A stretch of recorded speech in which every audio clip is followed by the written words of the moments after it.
Inumpisan dani impeka mo munang Delta Cup Intertown Volleyball Competition ketiking Pampanga para kareng kayanakan.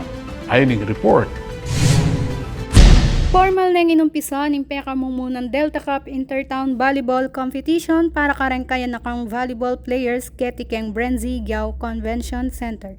Good vibing etad na ning opening day ning mesabing competition. 19 municipalities at 3 cities lareng Mekiabe at kanya-kanya lang bitbit kareng gewad ang banners bang pakiting suporta kareng karelang team at players.